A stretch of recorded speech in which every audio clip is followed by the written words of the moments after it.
नमस्ते।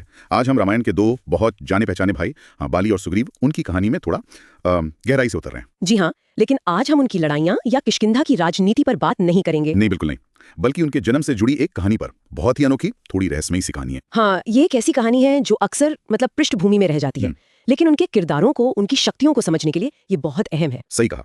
और जो जानकारी हम साझा कर रहे हैं वो बाली और सुग्रीव दिव्य जन्म और शक्ति शीर्षक वाले एक स्रोत पर आधारित है। जी। तो आज का मकसद है इस स्रोत के जरिए इन भाइयों के क्या कहते हैं जटिल और दैवीय मूल को समझना। बिल्कुल, चलिए शुरू करते हैं। तो हम सब जानते हैं कि बाली और सुग्रीव भाई थे, वानर थे, लेकिन ये स्रोत बताता है कि उनके पिता वो सामान्य वानर नहीं थे। हाँ, यहीं से बात दिलचस्प होती है। स्रोत के अनुसार बाली के पिता थे देवराज इंद्र। इंद्र? अच्छा। और सुग्रीव के? और सुग्रीव के पिता थे सूर्यदेव। अरे वाह, मतलब दो अलग अलग इतने बड़े देवता पिता, लेकिन भाई तो वो सगे थे, माँ एक ही थी। हाँ, माँ एक ही थी। हाँ। और यहीं पर कहानी में एक कह सकते हैं जादुई मोड़ आता है।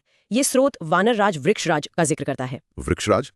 उनका क्या लेना देना है इस कहानी से? क्या वो उनकी माँ थी? नहीं, सीधे तौर पर नहीं, कहानी थोड़ी और घुमावदार है। देखिए, अच्छा। स्रोत बताता है कि एक दिन वानर राज वृक्षराज कहीं घूम रहे थे और एक जादुई तालाब के पास पहुंचे। जादुई तालाब? हाँ, ऐसा तालाब जिसकी खासियत थी कि उसमें अगर कोई पुरुष नहा ले तो वो स्त्री बन जाता था। क्या आप बात कर रही हैं? पुरुष स्त्री बन जाता था? जी हाँ, और वृक्षराज ने अनजाने में या शायद जिज्ञासावश उसमें स्नान कर लिया और वो एक बहुत ही सुंदर स्त्री में बदल गए। एक वानर राजा का स्त्री बन जाना, ये तो वाकई हैरान करने वाली बात है। मतलब उनकी माँ असल में पहले एक पुरुष थे। हाँ, तकनीकी रूप से देखें तो यही मतलब निकलता है।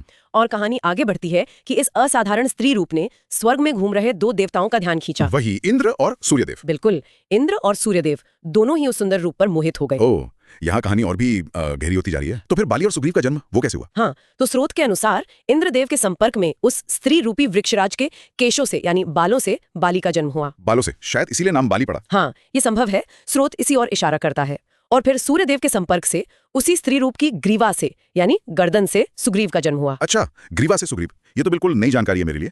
तो एक ही माँ जो पहले पुरुष थी और दो अलग अलग दिव्य पिता। जी हाँ, यही उनकी अनोखी जन्म कथा है इस स्रोत के मुताबिक। ये जन्म कथा सुनने के बाद तो उनकी ताकत के बारे में सोचना लाजमी है, खासकर बाली की शक्ति। वो तो खैर जगजाहिर थी, उसे इंद्र से वो वरदान भी मिला था। हाँ, वो वरदान वाली बात तो है ही। तो क्या ये दिव्य जन्म भी उनकी इस असाधारण शक्ति का स्रोत था? स्रोत तो बिल्कुल यही कहता है। देखिए, इंद्र और सूर्य दोनों ही अपार शक्ति, बल और तेज के स्वामी है ना? हाँ, बिल्कुल। तो उनसे जन्म लेने के कारण बाली और सुग्रीव को सिर्फ वानरों वाली फूर्ति और ताकत ही नहीं मिली। अच्छा। बल्कि उन्हें अपने पिताओं जैसा दिव्य बल, वो तेज भी विरासत में मिला। उनकी शक्ति सिर्फ शारीरिक नहीं थी, उसमें वो एक दैवीय अंश था। ये बात उन्हें बाकी वानरों से बहुत अलग बनाती है। बिल्कुल। तो ये जानकारी सिर्फ उनके जन्म का रहस्य नहीं खोलती, बल्कि उनके चरित्र को, उनकी जटिलताओं को समझने में भी मदद करती है ना? जैसे बाली का वो आत्मविश्वास, कभी कभी अहंकार जैसा लगना, शायद वो इंद्रपुत्र होने का असर था। हाँ, ये सोचने वाली बात है। और सुग्रीव का वो थोड़ा क्या कहते हैं परिस्थितियों के अनुसार ढल जाना, क्या उसमें सूर्यदेव का कोई प्रभाव दिखता है? ये बहुत दिलचस्प पहलू उठाया आपने।